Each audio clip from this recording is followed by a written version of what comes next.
Hello, Scorpio. Oh, we're gonna have such a good month. Oh, I want this remote in here. Okay, we're talking about your December forecast for 2023. It's the last month of the year.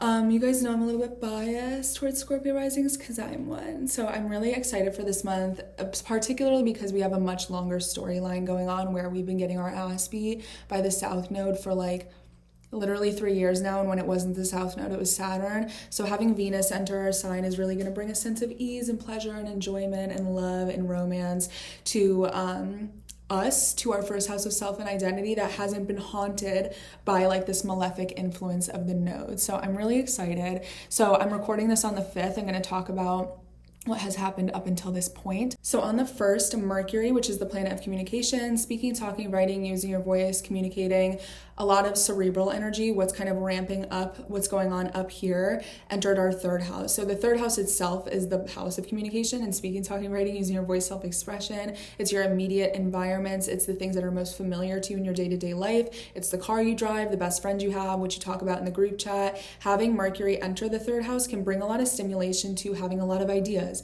suddenly becoming a very chatty Cathy, being more social, hanging out with friends more, wanting to talk more, wanting to share your opinion. This is kind of like coming out of our shell and taking everything that maybe we've been holding in, especially with everything going through our 12th house not too long ago, and now sharing it with the world on a more public level, whether that be social media, journaling, just talking to our friends about it, etc. There can be a lot of movement too with like taking short trips, transportation, like going new places, exploring new places, things like that. On the 3rd, Venus in our 12th house squared Pluto in the 3rd house. So there was a really intense moment of confrontation between Venus being love, money, beauty, pleasure, relationships in the 12th house, which has a lot to do with secrets, psyche, like psychology in general, our dreams, our intuition, things that are kind of going on subconsciously. It's not always things that we can see or touch, but that we can feel. We're experiencing it. We know it's happening. So having Venus go through the 12th house can bring matters of finances, love, romance, kind of going through what is this blind spot in our chart, and having it square Pluto, which has a lot to do with like profound truth, with transformation, with this death and rebirth process, brought a lot of intensity between probably our intuition, needing to trust our gut, or a lot of intensity between what we do or don't know, or what others do and don't know, and the communication of such. So the attention to detail, things not adding up, things maybe feeling different between what we know to be objectively true within our reality, but then what we're feeling is right or wrong internally, and there maybe being a disagreement, the need to confront something, or facing a profound truth within those details. On the 4th, Venus entered our 4th house. So this is bringing a sense of ease and glow up energy and main character energy to our 1st house of self-identity, who we are and what we look like. This generally is just going to boost the way you look. Like you can generally just be pretty and more attractive to other people. It can boost your ability to attract like finances, clients, sales, things like that. And typically it's just a time of ease. It's like you're feeling good, you're feeling yourself, you're wanting to get out there more, you're wanting to like have other people see you because you're getting like a more positive response now.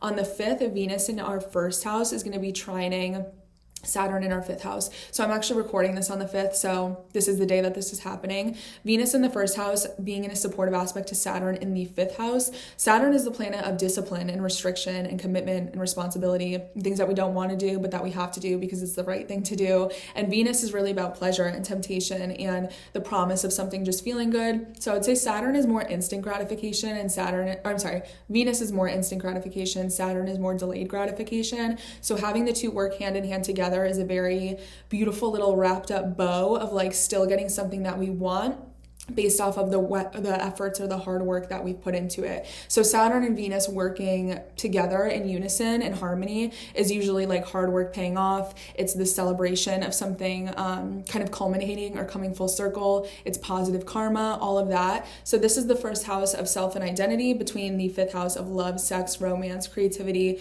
personal joy, personal pleasure, Anything that has to do with selfishness, also entertainment and creativity for people that are maybe more, of a creator or an influencer and getting like positive PR basically with Venus going through our first house. There's a spotlight on what we want for ourselves or romance and our sense of identity working very cohesively together. And this is very good romantically. There's a lot of support between these two areas of the chart working together to gift us something or give us a sense of ease, or even like your personal values and standards and value of yourself paying off romantically or creatively.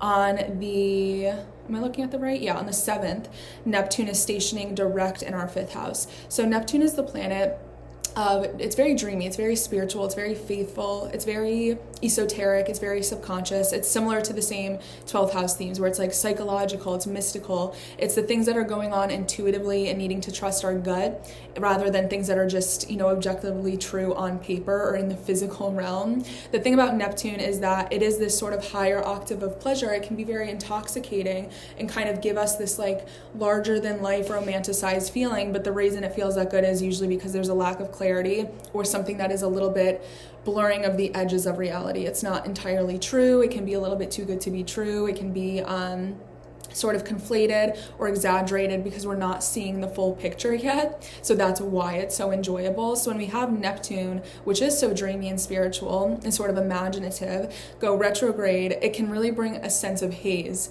of really not seeing something clearly or ignoring the truth or just being confused. It really blurs the edges of even like energy, like feeling very lethargic or fatigued or having like the inability to execute things as diligently as you typically would. So having it stationed direct, especially in the 5th house, things that we want, romance, things that feel good, it can kind of rip the Band-Aid off and bring what is almost like a reality check, harsh sense of clarity when it comes to these themes. So you want to, I would even say, identify any sort of consistency that you've noticed into 5th house themes. So again, love, sex, romance, children, pregnancy, enjoyment, pleasure, creativity, and entertainment. And if there's something consistent that you've noticed, just a general looming vibe since June 30th, you might start to see it, I would say, resume regularly scheduled programming now that it's stationing direct on the 7th. Like I can think for me, for example, I was still posting stuff in June, but like I typically have to be very active on social media to run my business, TikTok being the main platform. I've not posted on it in months because I just sort of lost the, not the motivation or the discipline in doing so, but got so caught up with things in my personal life that it kind of kept me from that main sort of creative energy with the 5th house. Romantically, it can be that maybe there is now a very sharp sense of clarity in regards to the person you're dating or the things that you want romantically. I think that that's something that I've had a breakthrough for as well personally. On the 10th, Venus in our 1st house is going to oppose Jupiter in our 7th house. So this is one of those days that I think is a very good luck day for a lot of people because we're seeing two benefics sort of in an aspect to each other. So Venus is the planet again. Love, money, beauty, relationships, pleasure, indulgence, things that just feel good. It's like eating your favorite food, finding $20 on the floor, having a crush on somebody, just the general feelings of things that people typically enjoy across the board. And then having that opposition between Jupiter, which is growth, expansion, abundance, opportunities, and our 7th house of relationships, the people closest to us, both business partnerships as well as committed romantic relationship, interpersonal relationships, clients. This is a very lucky, beneficial, expansive day of what kind of tethers you with other people and how you might share a goal with other people. So romantically, obviously the goal is I want to be with you, I want to be together. This can be a really romantic day for you. For other people, this can be a very lucrative day in terms of like a client-based business. It's great for working with other people, collaboration, compromise, cooperation, etc. Or I would say one thing, sometimes Venus and Jupiter in an opposition can, at the very worst, it typically wants to give you good things rather than give you bad things, but at the very worst, it can be a little overindulgent or functioning in excess or doing too much or like promising too much. It's like when you eat too much of something sweet, like it's still sweet, but it's so sweet that you get sick, or like going on a shopping spree and you have the money to do it, but you spent a lot more than you planned to. Like those are the sort of things that can be present with this sort of aspect. On the 12th, there's going to be a new moon in our second house. So if we did spend too much on that shopping trip, we're getting a new beginning in our finances. So it's going to help sort of re-up and replenish any financial struggle, I would say. If you've been having any financial struggles, this is a really great time to initiate something new in regards to a new income stream, monetizing something, revisiting the drawing board when it comes to how you make your money. It can be a promotion. It can be just creating a new budgeting sort of system that's going to help you create a stronger foundation in regards to your finances, your basic needs, your access to resources. You might be making a big purchase or investment. Anything from putting some money into a savings account to investing in cryptocurrency to like taking out a loan to like paying off your mortgage. It has a lot to do with ownership and things in your name, particularly things that are a little bit more cemented and important for lack of a better word, having our shit together, like food on the table, roof over our head, car to get to work, etc. On the 13th. I would say though, again, one thing with the 12th, because Neptune's so activated this month, if you have like this almost impulsive or like over the top, maybe again, too good to be true opportunity to buy something really expensive or invest in something that seems like very promising, just sort of use a deceptive eye to make sure that everything's adding up on paper and it's not something that's just being marketed or sold to you to be much better than it actually is, because you don't want to bite off too much than you can chew, or like put all of your money into this thing and then it's not exactly what was sold to you or what was promised to you. On the 13th, Mercury is going to station retrograde in your third house. So this is doubling down on that energy, because there's going to be a sense of reconsideration or oops, let's revisit that, or this wasn't adding up and now we kind of need to confront it in regards to communication, both how you're communicating with people and vice versa. So it's attention to detail, connecting the dots, things that are written, verbal agreements or like emails, texts that you're sending people. Having a Mercury retrograde in the third house really conflates communication. It's like you're sending a screenshot to the wrong person. You're getting charged 3 times for one subscription. You are paying so much more in something that you did not realize, and now you're looking at your bank statements for the first time in 5 months and you're like, oh my God, I had no idea I was paying for this. It has a lot to do with to like social media and technology and stuff. I would make sure all of your like phone, your laptop, things like that are backed up. I would be very clear in your communication and I would triple check everything. This can bring a sense of reconsideration to things that, again, are just in your habits, your routines, your communication, attention to detail, and things that are going on in your everyday life. Also things with friendships. There might be some miscommunication with friendships, siblings, again, people that you communicate with on the daily. This is a very tweet and delete sort of energy here.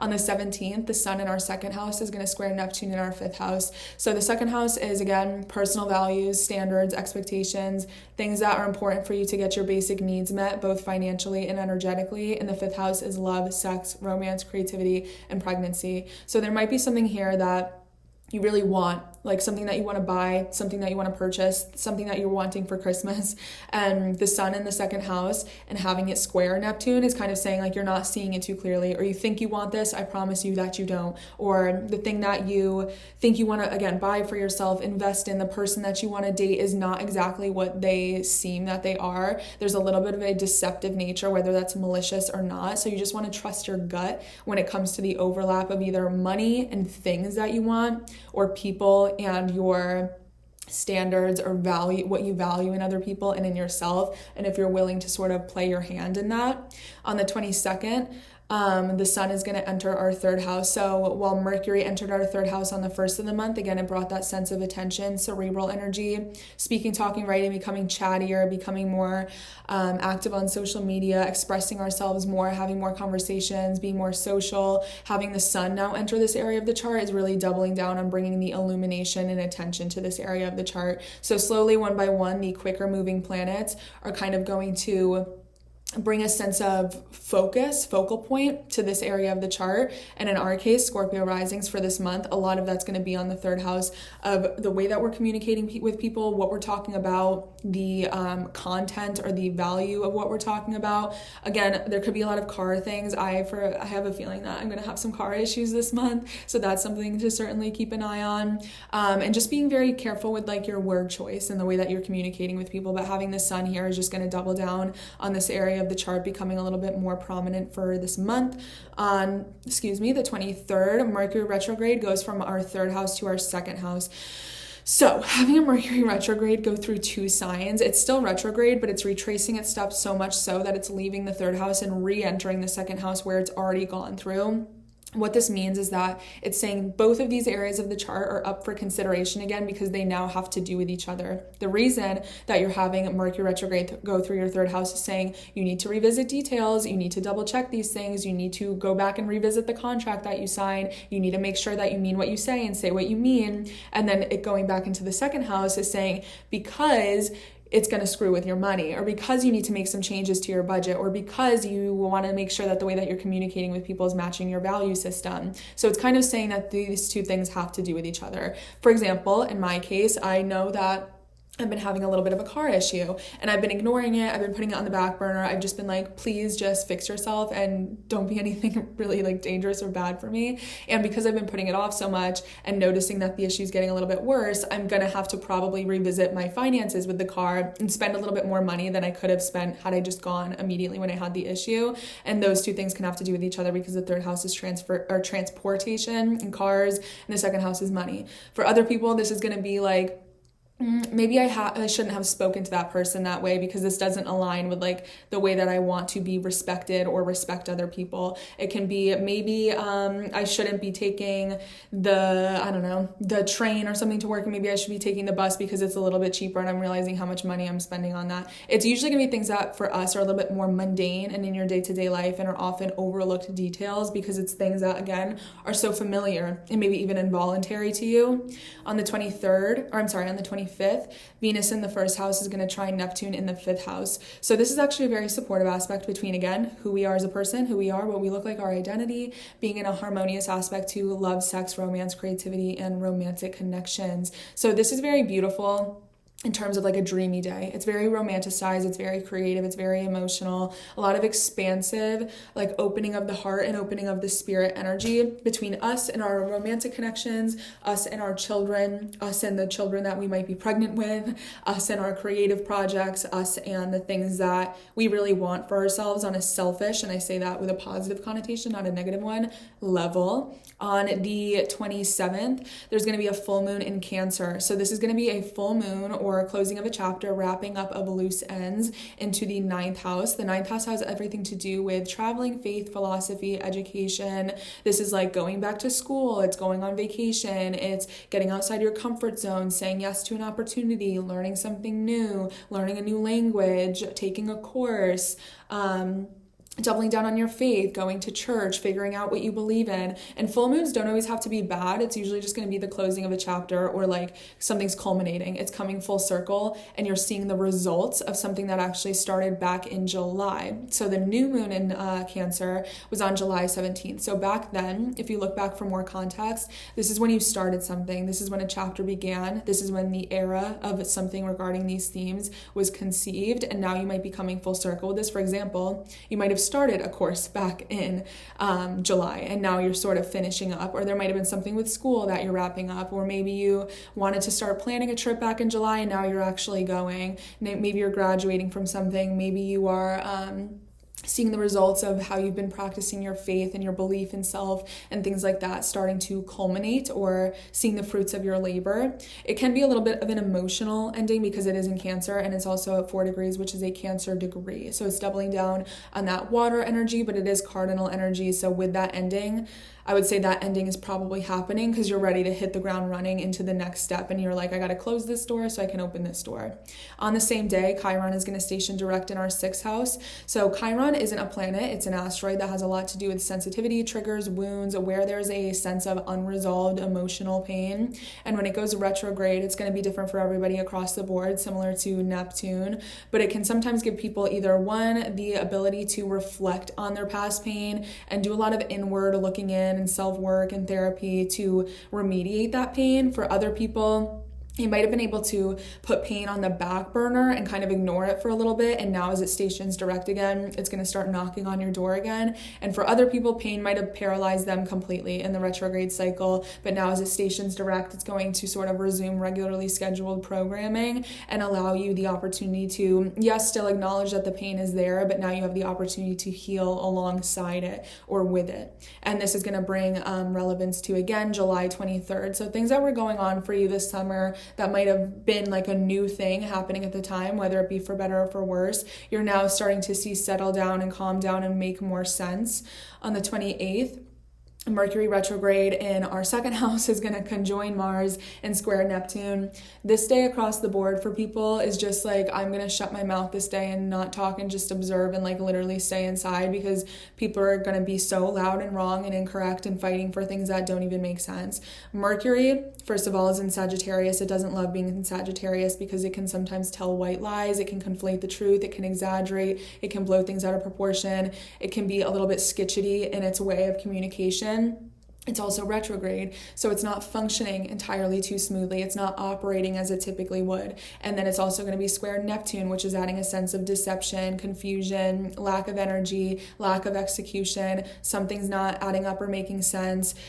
The lines are blurred. And then throwing Mars into the mix is adding this sense of violence or aggression or confrontational energy within all of this confusion. So the reason I say loud and wrong is because I feel like it's going to be people like relentlessly defending something that they believe in and it's not even true, or it never even made sense to begin with. It doesn't like add up. Or it can be people like very ambitiously hitting the ground running and going after something that they fully believe in and are being like overly optimistic about, not realizing that it's not exactly how it seems. So having this in our second house, this is where I warn you that, for example, around the 10th, you might have this good luck moment with like finances or money or things just generally working in your favor. It can also be, where else? A new moon, the new beginning on the 12th of the middle of the month. It's like your mind is probably in these areas financially where you're like, oh, I should start this new like side hustle, or I should start investing into this, or this looks like something that a lot of people make money from. Like, let me start doing that. And you might by the end of the month realize, this isn't exactly what I signed up for. Like, this is not what I thought it was going to be. I'm biting off more than I can chew. My return on investment is not looking like what I thought it was going to be like. So just be careful with really big investments, both financial and energetic. You could be biting off more than you can chew, maybe not financially, but when it comes to like dating somebody, you might be meeting somebody that you're like, oh my God, I really like this person. Then you're realizing as you're hanging out with them, you're just like, oh, this person comes with so much more baggage than I thought they would. And now I don't know what I got myself wrapped into. Could be something like that. Neptune's really screwing with everybody's sense of judgment this month. So just try to tread lightly. On the 29th, Venus is going to enter our second house of money, finances, and things that we own and possessions. So, sorry, I thought I was going to sneeze. Some people say, I want to say it's a German thing, or maybe it's a Russian thing, that if you sneeze after you say something, it's because it's true. Granted, I didn't fully sneeze, but I said that after I said our judgment isn't going to be super clear this month. So if you take anything from this, take that. On the 29th, though, again, Venus going through the second house, we had our glow up energy, we had our attention to our beauty, we had people wanting to invest in us and being very attractive this month. And now Venus going into the second house is saying, all right, we're going to take this energy and put it into our money, into our investments, into the things of values, into our possessions, into growing our little money tree. So Venus going through the second house is very beautiful and beneficial and abundant when it comes to making money, people giving you money, boosting your streams of income, monetizing something, just having a general sense of ease or pleasure or like good spirited energy around money, the things that you own, your self-worth, etc. And then on the 31st, Jupiter is going to be stationing direct in our 7th house of relationships. So clients, business partnerships, romantic relationships. It's been retrograde since September 9th. So Jupiter is, again, abundance, it's opportunities, it's traveling, faith, philosophy. It wants to give you growth. It wants to expand the area of the chart that it's going in. But having it station retrograde doesn't have to mean it does the opposite. Like, it doesn't give you growth, or it gives you bad things or things like that, but rather that it can halt that growth and allow you, or force you, encourage you to do the internal work that is required, the spiritual work, the sort of curiosity around the themes of the chart that it's in, so it's relationships, rather than like giving you real world results of it. So in Taurus, like Jupiter in Taurus is like growth of access to basic needs and resources and money and investments, and applying that to the 7th house. It's how we invest in our relationships, how we give opportunities or growth or abundance to other people and vice versa, how this area of our chart kind of expands. So to have it go retrograde since September, there might have just been a general sense of slowing down or looking inward or feeling like you're getting opposite results than what you want, and having it station direct. Again, it's going to sort of resume regularly scheduled programming. And the reason that this is important is because it's stationing at 5 degrees, which is the same degree that we had the lunar eclipse in Taurus on October 28th at. So what that means is that on October 28th, we had a full moon lunar eclipse, which is like a full moon on crack, a major ending, a major cycle closing, a major closing of the door in regards to our relationships. And that cycle started back in late September, in September of 2021. So this was a very long 2-year cycle in regards to closing out and clearing out the sludge in our relationship sector, and really things that have to do with ourself as well. So there was a major new beginning in late 2021, and this was the major ending. So the door that began opening in late 2021 shut on October 28th and said, okay, that cycle's over. Having Jupiter, which is growth, stationed at the same degree that that eclipse was at, is basically saying, okay, we cleared that out. There's a little baton pass where you got that out of the way, because now you have more room to build more fertile ground to have something new, to replenish it, to bring more abundance to take its place. So in the like longer span of things, in the undercurrent, the background, there's a lot of things in regards to relationships and romance and financial relationships and agreements changing. For this month, there's going to be a lot of focus again on ourselves, on who we are, what we look like, maybe changing your look, maybe going getting your hair done, things like that. But really our sense of identity, our desires, our romantic life, and our money is going to have a lot of focus on it as well. And really the way that we're communicating with people and how our everyday habits are kind of bleeding into and supporting or not supporting, for better or for worse, those other areas. So I hope that this helped you. If you have any questions or you want to share what you're going through, I'd love to hear it down below. If you want to book a personal reading, you can do so at KMONEY.biz. Everything that you need is going to be in the description below. And thank you so much for watching.